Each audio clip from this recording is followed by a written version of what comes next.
So you would not find a contract that says 30 years, but I'm just trying to inform you for you to have an appreciation of how it unfolded.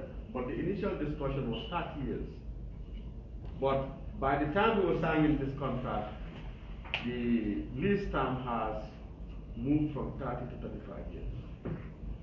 But if you request from the GT board, the board meeting minutes, when you're reading through, you would see at some point where the initial contract was to be 30 years.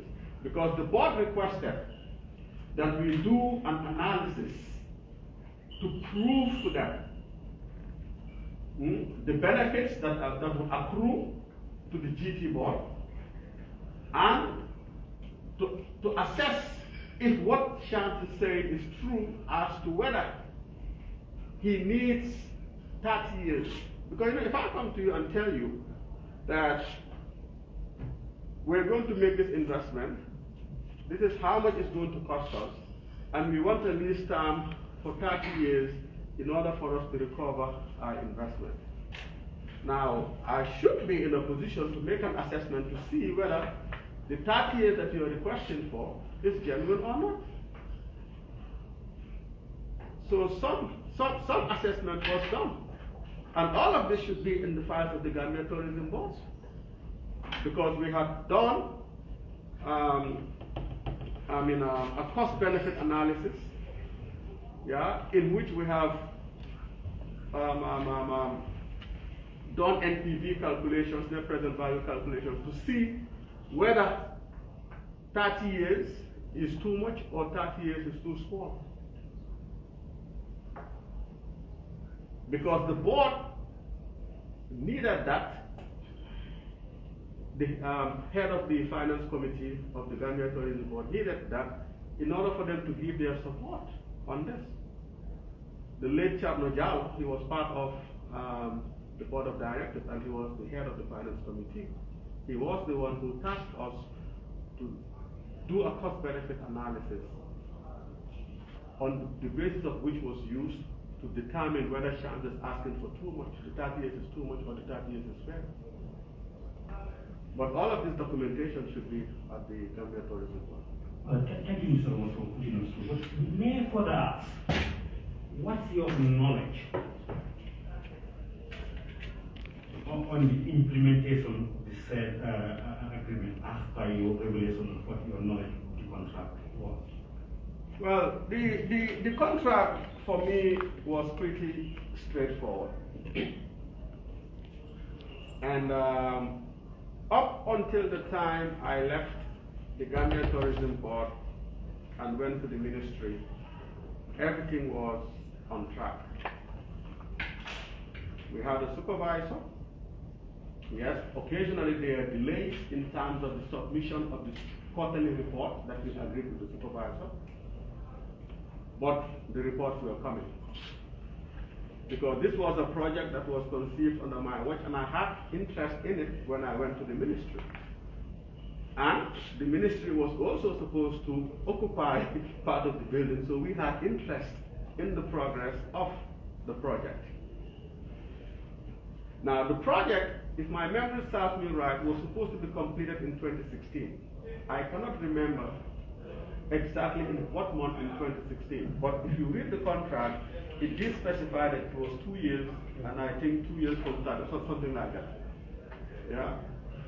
Now, the project was not finished in 2016. Part of the delay had emanated from the Gambia Tourism Board.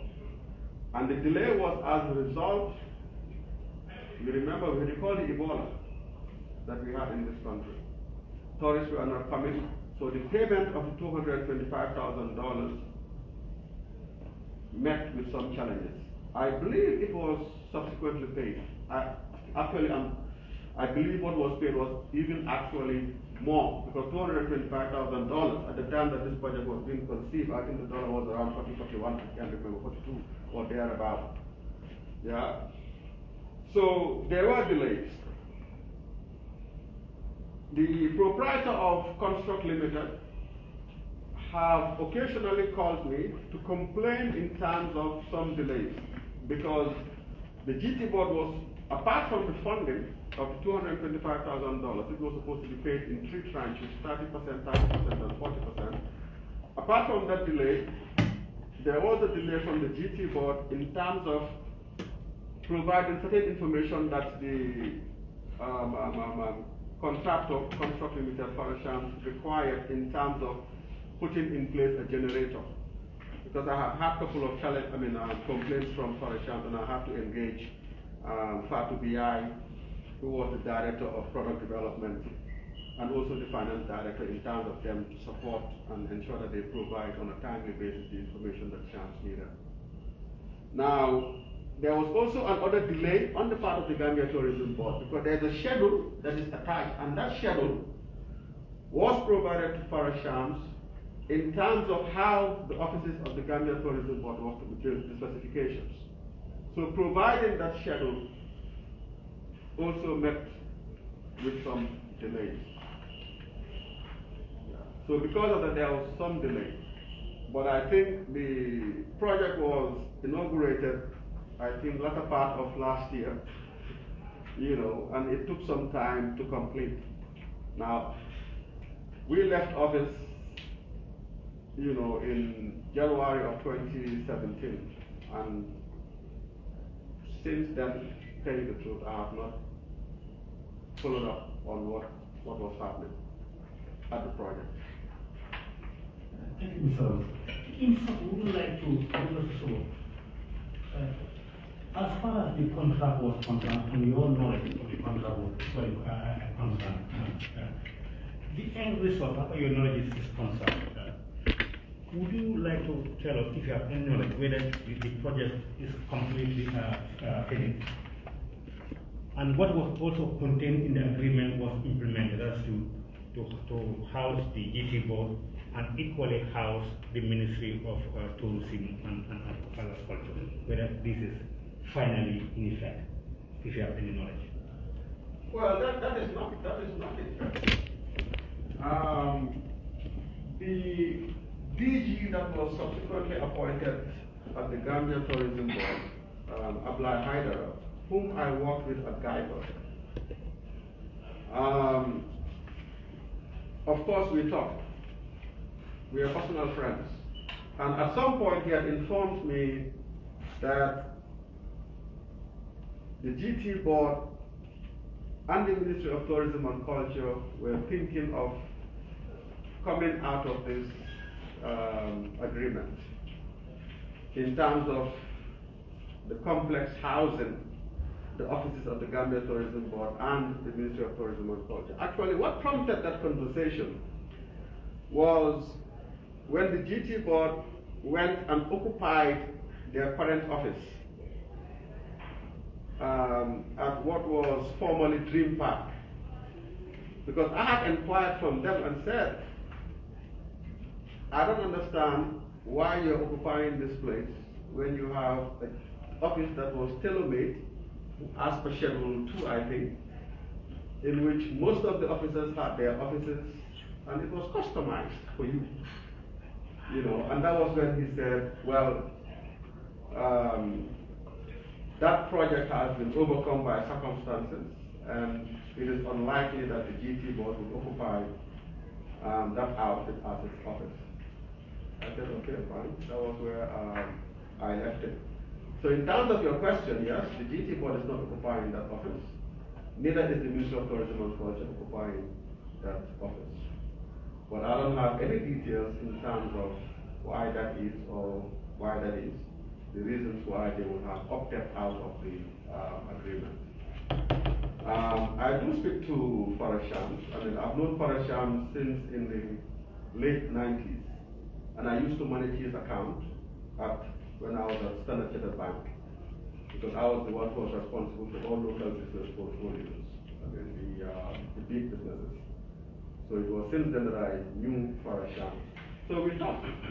Even there was a time that he had engaged me when I was no longer minister, because we used to travel a lot outside to promote Gambia as a destination in terms of whether I know of any big businesses, big companies that would be interested in taking the entire bottom floor And I told him, yes, I have contacts in Spain. I could put you in contact with some, which I did, I think, if I recall correctly. But what came out of it, I'm not sure. Okay, thank you very much. In the meantime, I would like to allow my colleagues, if anyone of them has a supplementary question for the purpose of further elucidation.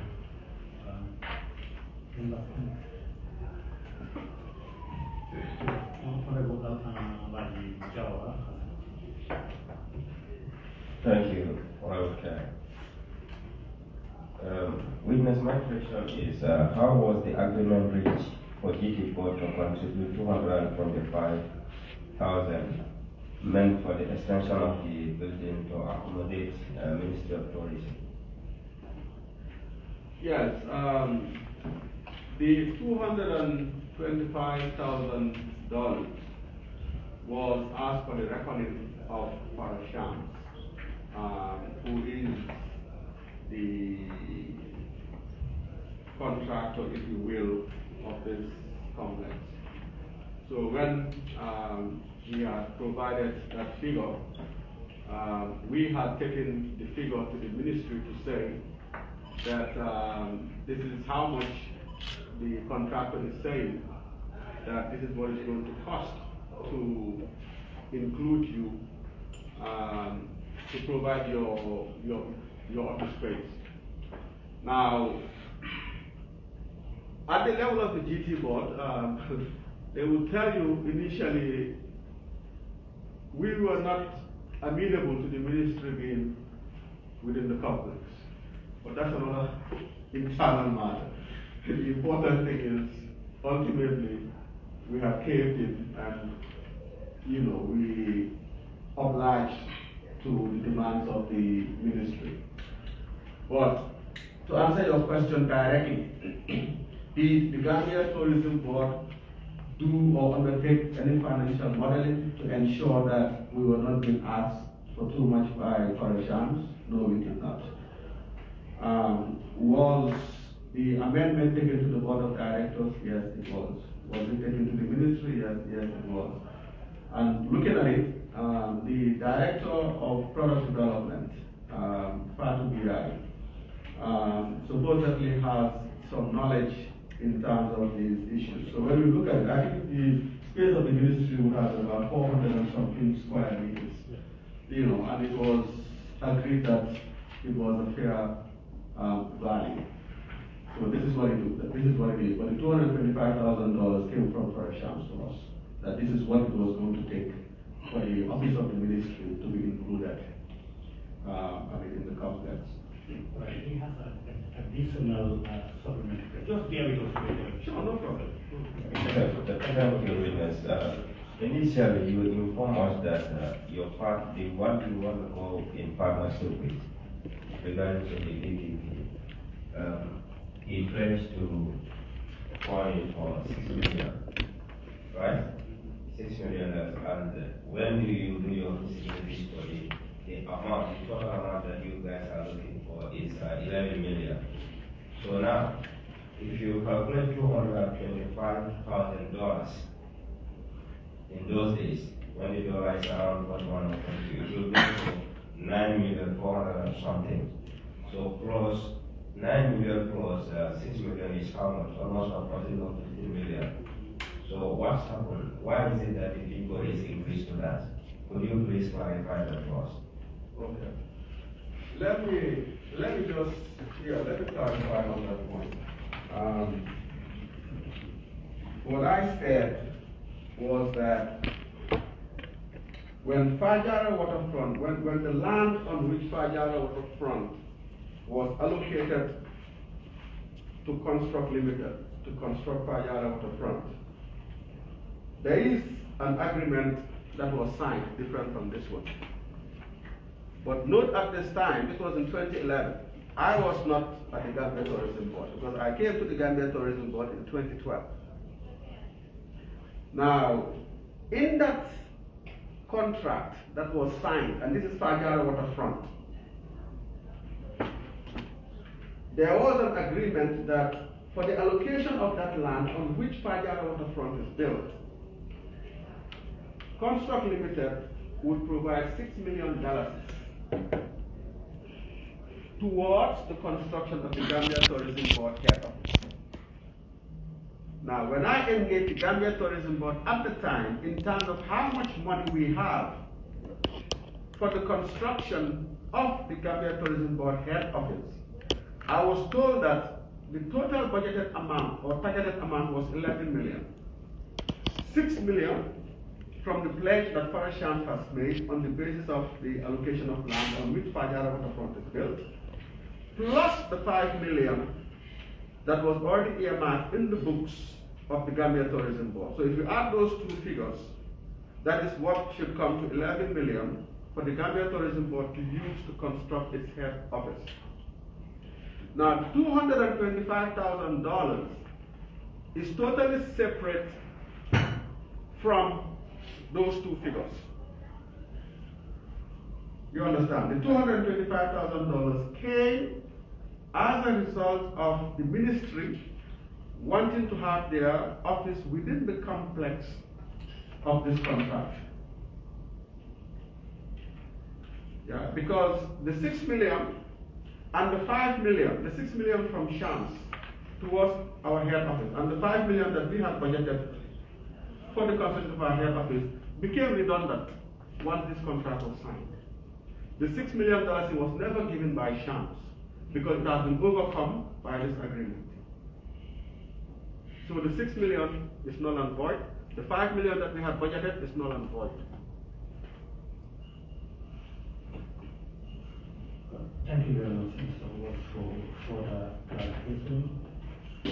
Member? Yes. Yes, Honorable Kamara. Okay. Thank you very much, and thank you very much, honorable witness. Just before we pass that $225,000 US, in your own opinion, considering the fact that GT Board and the Ministry of Tourism and Culture they have separate budgets. So GT Board operates on the Section 135 of the Constitution, constituted by a board and whatever. But the Ministry of Tourism, they have budget to come from the national. So is it appropriate for GT Board to pay an amount of $225,000 on behalf of the Ministry of Tourism based on that agreement? In your own opinion, what do you think about it? Well, that is what I said earlier. That there was hesitation on the part of the GT Board to pay that amount because we did not think, forget whether it's proper or not, we did not want the ministry to be in the same complex in which we are. Because we thought that the ministry was a quadrangle and they should continue to be a quadrangle. But for reasons best known to the ministry, they opted that they wanted to have their office within our complex. Yeah, actually, I don't know if it's any relevance to this petition, but what I heard at the time was that the president at the time had plans to do away with all the ministries from that quadrangle complex. And that this was the reason why the ministry was opting to ensure that it has its own place by the time that plan comes into fruition. Now, I can substantiate that even today as I speak to you, whether that was accurate or whether that was not accurate. Now, did we pay attention to what the Constitution provides in terms of the very question that you're posing at me? No, we did not. But we are an institution under the purview of the Ministry of Tourism and Culture. In as much as we were hesitant or we were not happy that the ministry wanted to be part and parcel of the building in which we were going to be, we had to oblige. And we were subsequently asked to oblige by the governance body, which is the board of directors. And that is why it became part and parcel of the contract. And that was why we negotiated, because this was going to be a financial burden on the GT board. And this was why we negotiated that we will not pay a lump sum, because we will not pay a lump sum, but rather we will have a payment plan with construct 30, 30, 40. Thank you, Mr. Robert, for the illustration. Yes, Honorable 𝐬𝐲. Thank you very much. Now, Mr. Witness, I just want to ask from your opinion as the DG Biden. Don't you think that SAM has profited from the city board, made a lot of profit out of that project from the city board? Well, okay. I'm not sure if we can even talk of profit as we speak today, because the reality is, as I said, that building went far and beyond the time frame that was agreed for its completion. This contract, I think, was signed in 2013. My memory serves me right. 2014. It was supposed to be completed in 2016. The building was not even completed. The building was completed, well, I cannot talk of completion, but the building was inaugurated, I think, in December of 2021. Maybe it was completed a few months before that, because when I drive by, I see people going in and out. So when did the building begin its operations? To the point where revenue is accruing to the person who built it. I don't know, because I know that this contract has been overcome by circumstances. I don't know if this contract is still the existing contract or there's another agreement in place. To answer the question as to whether Shams has profited from what currently exists, one should know what the current agreement is, if at all this agreement is no longer valid. I say this agreement may no longer be valid because what this agreement provides for is not what is on the ground. So is there a subsequent agreement? If there is a subsequent agreement, then that agreement needs to be compared to this agreement. Then information can now be made as to whether Shams has profited at the expense of the Gambia Tourism Board or the Ministry of Tourism and Culture. Because I know for a fact that when we conceived this contract, we had undertaken every step as required by the Board of Governors, Board of Directors, to ensure that we are not at the losing end. And this was why we provided a 35-year lease term to give Shams the opportunity to recover his investment. One. But also for the Gambia Tourism Board to make money during that 35-year period. And the Gambia Tourism Board was supposed to make $750,000 from operational license fees of every business that would occupy this facility, with the exception of the businesses that Farah Shams would be operating. And Farah Shams was supposed to be operating the theater, and in the movie theaters, and I think the laser tag or the bowling alley. So he would not pay any operational license to the Gambia Tourism Board. But any business there should pay operational license to the Gambia Tourism Board. And from our calculations, over the 35-year period, using the dollar rate at the time, I think it was about 40 plus, the Gambia Tourism Board was supposed to pay $750,000. And at the end of the 35 years, the Gambia Tourism Board was supposed to own that whole complex. So whether that is what exists today, I would not know. But that is what this contract provided for. Thank you very much, Mr.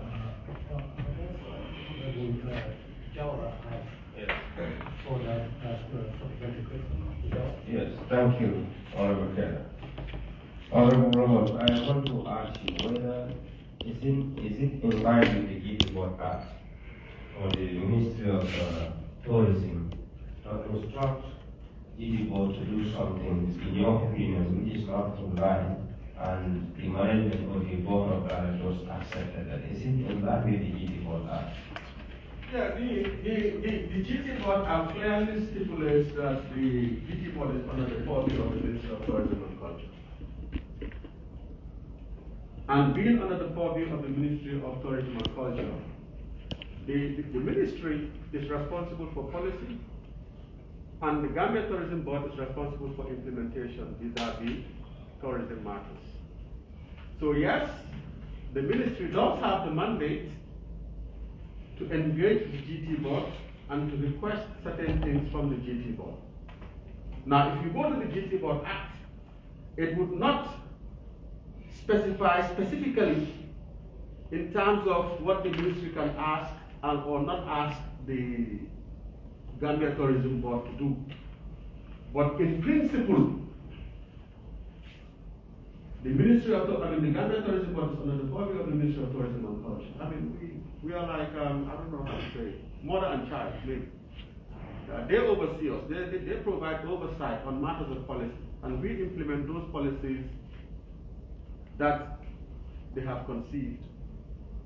So on those bases, yes, the Gambia Tourism Board can take directives from the ministry. But now it's a question of those directives. Does it overstep the boundaries of the ministry? And this is why we have a board of directors. And this is why anything that we do coming from the ministry, we table at the board of directors for them to give ultimate approval. So I don't think it was out of line that the ministry requests from the GT board that they want this project to also house their office. But from a financial perspective, we were adamant. But when we took it up to the board had given approval, for it to happen. Thank you, Mr. Provost. To ask a further question for that clarification before I forward. When the new element of the construction of underground parking came to light, did you say you did hire the service of an expert to assess the additional cost, see whether that will warrant the extension of the 30-year lease to 35? Now, when the parking lot came into being, when we conceived of the fact that it's going to be a challenge to have an underground parking lot, we did not hire the services of an expert. Actually, from day one, all of this assessment in terms of the number of years that we were to give to Father Sham for the construction of building was between us, the GT board, senior management, and the board of directors. We only hired a consultant who is a surveyor for that person to assess and inspect the building as it was unfolding, as it was progressing, to ensure that Mr. Shams was not compromising in terms of the quality of the structure. Because we wanted to ensure that when he has done recovering his money over the 35-year lease term, that when that building comes into our purview, when we now own it, that we would not be running around patching, maintaining, changing things. So that was why we employed the services of a consultant who was to provide us with a quarterly report during the entire construction phase of the building. And we were paying, the GT board was paying that person. So it was that person who was giving us the assurance that the man is building as per the standards that must obtain. So if I get you clear, you did hire the service of expert to supervise work as per specifications. Yes. However, you did not hire a consultant to determine whether the said 35-year lease period or was changed. That is correct. As a payback period. Yes, that is correct. The reason why is we did not have to do that because we have the expertise in-house to do that. Yes, we were the ones, we ran models. We ran models in-house, on cost-benefit analysis framework to ascertain the net present value of the project, whether it's feasible, to ascertain the payback period of the investment that Shams is going to undertake. And this is what we provided to the Board of Directors Finance Committee which was chaired by Charno Jallo, late Charno Jallo of Deloitte & Touche. Yeah, and it was on those basis that approval was given by the board for us to subsequently enter into this agreement. So in short, you are telling that you had the necessary experts to determine the payback period, and as a result, even boarded to hire consultant to determine the payback period. Is that correct? That is correct. Would you like to share with us which particular set of staff within your sector that was responsible for determining the said payback period? Yes, it was pretty much the senior management. Myself, the director of finance, and also the director of product development. We looked at this at a senior management level. And this is why I said that those details, if you go to the board meeting minutes, and if you go to the senior management meeting minutes, we would find, but there are files.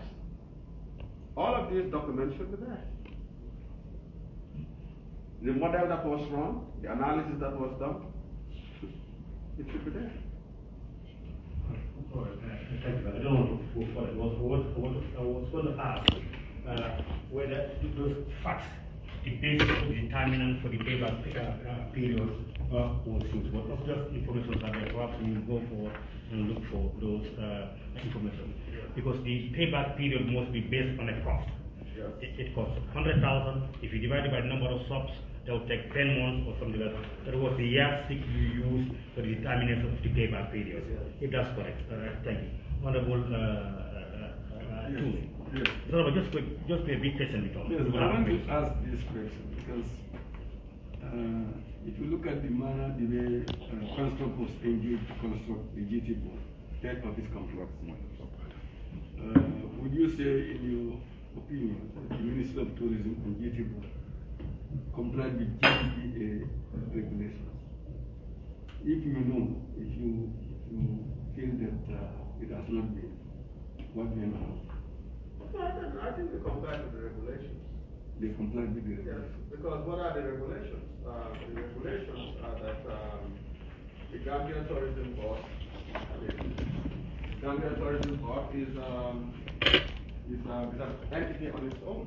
The Gambia Tourism Board can enter into contracts with other firms or businesses. The Gambia Tourism Board can sue and be sued. These are basic provisions within the policy, the act of the Gambia Tourism Board. The Gambia Tourism Board wanting to build a head office, it's in line with the regulations, just as other institutions have undertaken to build their head offices.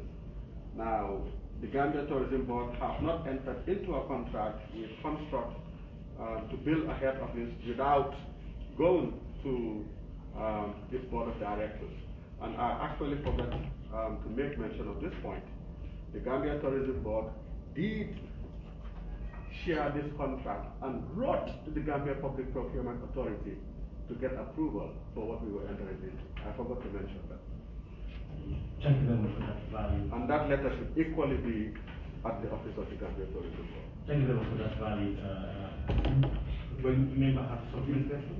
The GPPA also, for example, approved this agreement. Yeah, that's what I said. We wrote to the Gambia, to the Gambia Public Procurement Authority to inform them of this. And I believe there should be correspondence from the Gambia Public Procurement Authority to our office. This is what I'm saying. The chairman, in his endeavor to, can also, because we have a GPPA folder there as well. So they should be able to dig out that letter that we wrote to the GPPA and the response from the GPPA vis-a-vis our letter.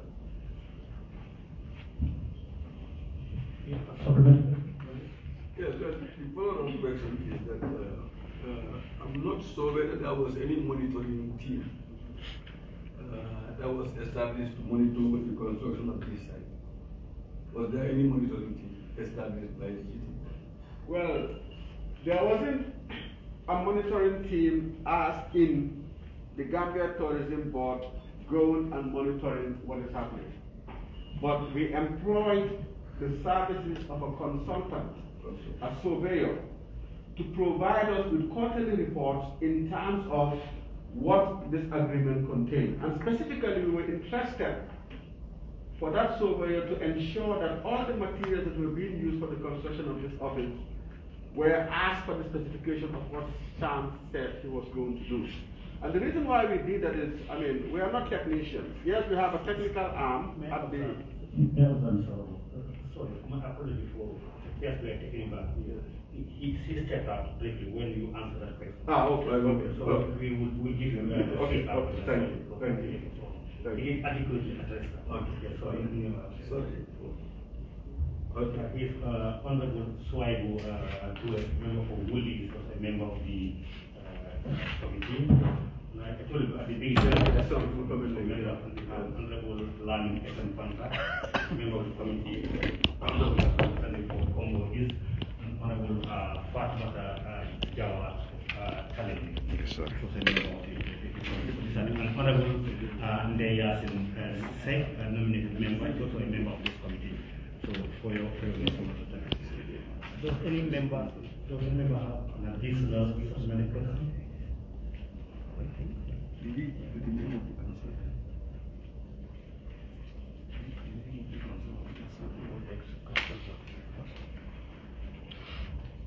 Well, from your knowledge, would you recall the name of the consultant that you did hire to supervise works? Honestly, I cannot remember. Well, if you inquire from the GT board, they should be able to provide it for you. And also, there was a folder at the Ministry of Tourism and Culture in terms of this quarterly report, because the GT board do forward us those quarterly reports. So if it's not at the ministry, at the Gambia Tourism Board, it should be at the ministry. But I know the GT board has moved offices, so in the process of moving, sometimes you don't know what may happen to documents. But the ministry also I opened a file when I was there to ensure that those quarterly reports are filed. Well, thank you very much, sir. I guess that is very important. Well, let's remember, and that I had repeatedly when you have been. Yes. Yeah. Mr. Abbas, let me seize this opportunity to thank you very much for taking time out of your very, very busy schedule. And equally informed that over the period your mom is suffering from ill health. And we are all equally concerned, and as I said from the beginning, that we all pray for her rapid recovery. We are concerned about that. And also your commitment and honesty to the committee. Just to give you a summary, the role of this committee, like any other committee of the National Assembly, is to get the facts, write a report that, of course, includes our recommendations and opinions. That report will be led before the plenary. These are parliamentary language. That's the whole, National Assembly sitting. And the plenary will look into the report either to approve it or otherwise. And then that will be followed with its implementation. So to further reiterate, all those parties who were mentioned on the petition were given the opportunity to say their side of the story. So this is the purpose why you are also here, to share with us your side of the knowledge with reference to the particular document we wanted to get evidence from. This could not be ended by way of a telephone call, or we may, if there's need, we may call you back for further information. You saw all these questions. Yeah. If there's need, yes, okay, he was asking, yes, we exhausted everything. We may call you back or by way of a telephone for further elucidations. So in the absence of any other thing, I would like to seize this opportunity to thank you once more, and you are now been released. So we pray in our own way.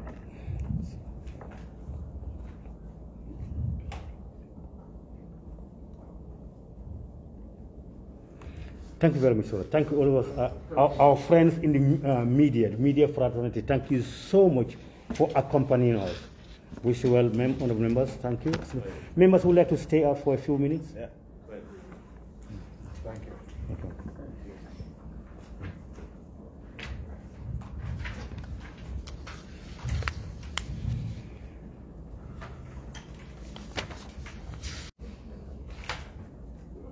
C'est fini. Ouais, ça y est, c'est fini, maintenant. C'est fini.